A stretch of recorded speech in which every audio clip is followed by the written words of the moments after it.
Hey everybody, welcome back to the Certified Associate Python Programmer. My name is Anthony Sequeira and we are in our domain 2 and it's time for us to talk about exceptions in Python as you knew we would. Hey, here's the thing.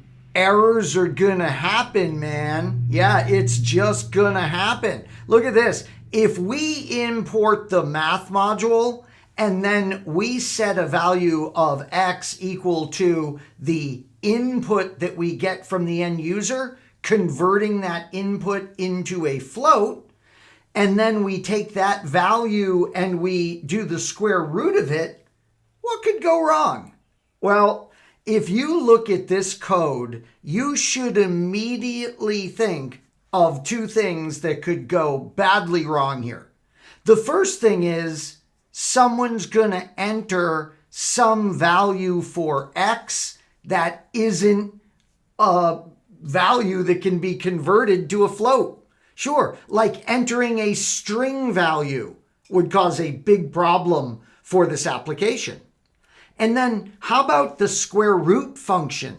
What if we were to give the square root a negative value? Well, let's see what would happen. Notice we don't have any code that's going to check for these errors in any way. So I think we're going to, like, if we're asked to enter a number and we give a negative number, I think the program will crash. And sure enough, it does. Look at this. Notice it says, hey, you had an error in a specific file. And notice that, excuse me, my voice is going. You can tell I've been teaching all day. Notice that, yeah, this is great detail we're getting. So we run the program, we enter -9, and it causes an exception, and it causes the program to stop. Yikes, because we didn't give it any, code to deal with errors, and I'll show you that in a moment, but yeah, we didn't deal with the error in any way, so our program stops, and this exception is printed out at the command line. Notice it gives us the exact file, it gives us the exact line where the error exists. It's line 5, and it's y equals math.square root of x. Yes, we received an exception of a type called value error. So the type of exception that we received was a value error. And the specific type of value error was a math domain error. So that's like our explanation of the specific value error that we received.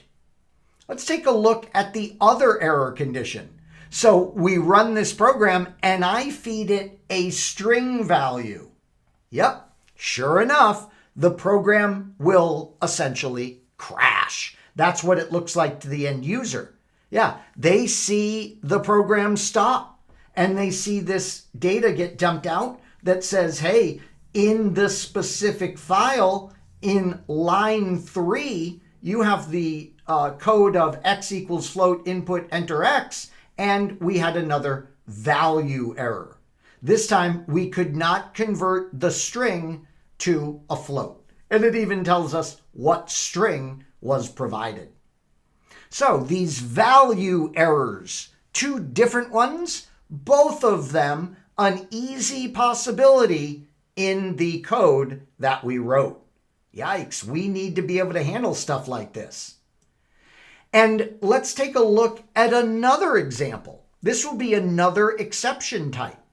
We set a value equal to 1, and then we divide that value by 0. Uh-oh. Yes, this will throw a 0 division error. So look at that, a new exception type, the 0 division error, and the explanation, really not needed, division by 0. Yeah, talk about redundant. All right, how about another exception type? Look at this one. My_list is set to empty. and then I ask to populate the variable of x with the 0 position my list entry. Nope, sorry. The index error exception is created. The list index is out of range. You're asking us for the first entry in the list, but the list is empty.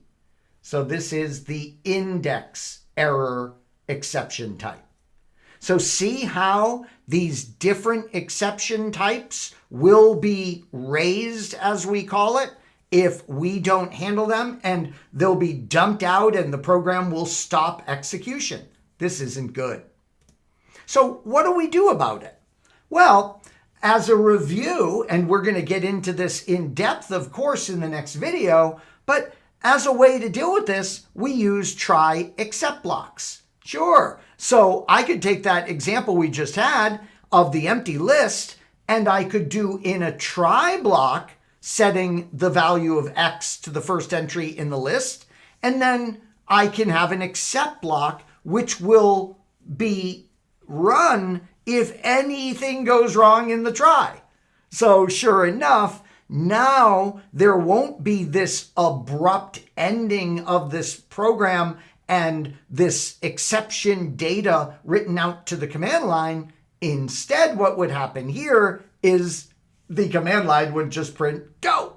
Yep, as a nice graceful way, in a Homer Simpson kind of way, to deal with the error. So try except is going to be coming to the rescue for us as far as the program, surrendering execution and crashing. We don't want that. Well, thank you so much for joining me in this really review of exceptions in Python, and we'll start digging in much more detail in the next video. Hope to see you there.